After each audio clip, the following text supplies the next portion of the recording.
Untuk mengetahui kondisi terkini korban, kita sapa jurnalis Kompas TV ada Cindy Permadi dan juga juru kamera Bima Wicaksana di RS Polri Kramat Jati, Jakarta.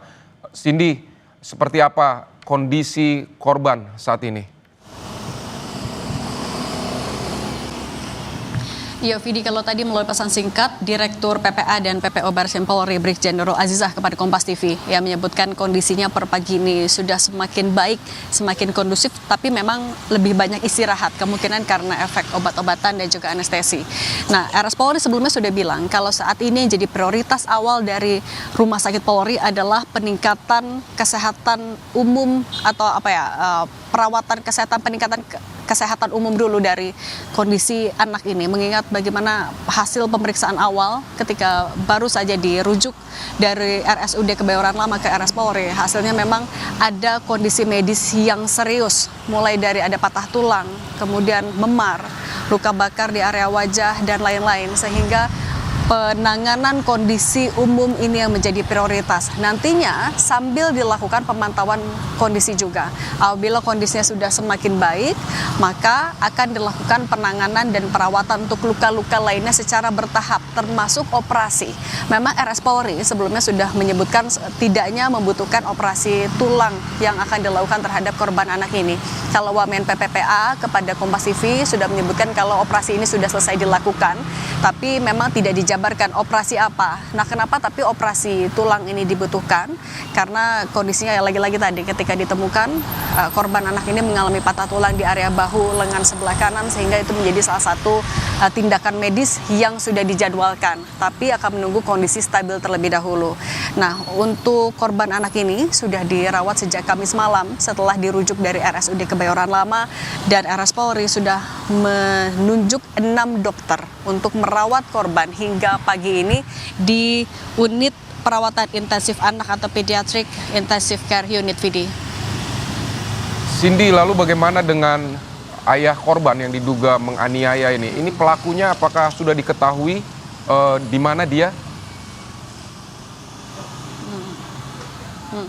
Masih dilakukan pengejaran, ini yang juga ditegaskan oleh Wamen PPPA kepada Kompas TV, dan penyelidikan juga tetap dilakukan, tapi memang yang menjadi prioritas hingga hari ini tetap adalah untuk memulihkan kondisi dari korban anak, karena ya tidak bisa dipungkiri bahwa Polri juga tetap membutuhkan keterangan dari korban anak ini, termasuk soal alasan kenapa ia dan ayahnya berangkat dari Surabaya menuju ke Jakarta.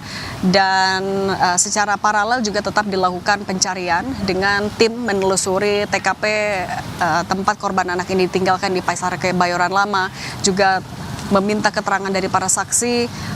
Dan kalau dari temuan sementara dari polisi, beberapa luka yang diduga penganiayaan itu dinilainya ini dilakukan sebelum korban tinggal atau sampai di Jakarta. Ini juga jadi alasan kenapa kasusnya kemudian ditangani oleh Bareskrim Polri.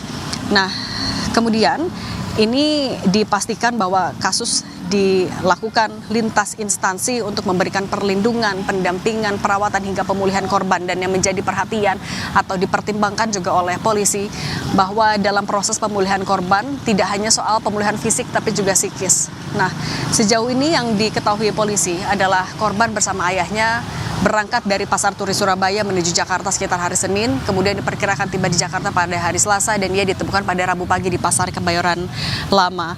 Kalau dari KPAI sebagai salah satu yang juga memberikan atensi kepada kasus ini, ia menyebutkan kalau pelaku harus dihukum berat sesuai dengan Undang-Undang Perlindungan Anak. KPAI menyinggung setidaknya soal Undang-Undang Perlindungan Anak pasal 26, yaitu tanggung jawab orang tua mengasuh, memelihara, mendidik dan melindungi anak. Ada beberapa pasal juga yang bisa disangkakan kepada siapapun pelakunya. Tapi kalau sejauh ini juga masih dilakukan pengejaran terhadap ayah, ada pasal 77B Undang-Undang Perlindungan Anak yang mengatur tentang sanksi pidana bagi pelaku penelantaran anak, yaitu pelaku bisa dipidana paling lama 5 tahun dan atau denda paling banyak 100 juta rupiah. Itu baru dari penelantaran saja. Kalau misalnya memang terbukti kemudian ada penganiayaan yang dilakukan terhadap korban anak yang sampai hari ini masih dilakukan perawatan, maka ada juga pasal 80 Undang-Undang Perlindungan Anak yang menyebutkan kalau pelaku untuk penganiayaan anak bisa dipenjara paling lama 3 tahun 6 bulan dan denda paling banyak 72 juta rupiah.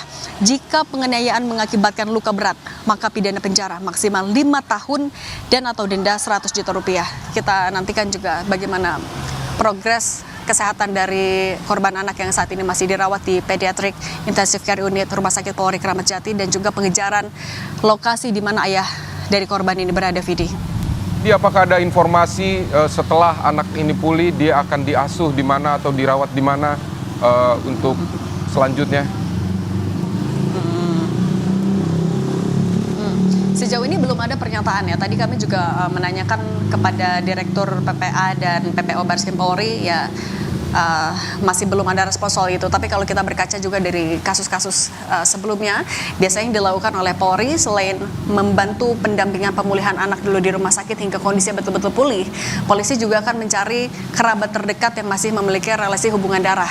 Nah, kemudian nanti baru akan dicari apakah dipetakan, apakah memungkinkan agar anak ini bisa dirawat oleh keluarga yang masih dekat hubungan kekeluargaannya. Tapi lagi-lagi fokusnya hingga saat ini RS Polri adalah melakukan perawatan peningkatan kesehatan secara umum, dipantau bagaimana perkembangannya, jika stabil kemudian akan diikuti beberapa tahapan lagi memperbaiki kondisi-kondisi ataupun luka lainnya yang ditemukan juga dalam pemeriksaan awal ini, Vidi. Baik, Cindy Permadi, terima kasih untuk laporan Anda dari RS Polri Kramat Jati.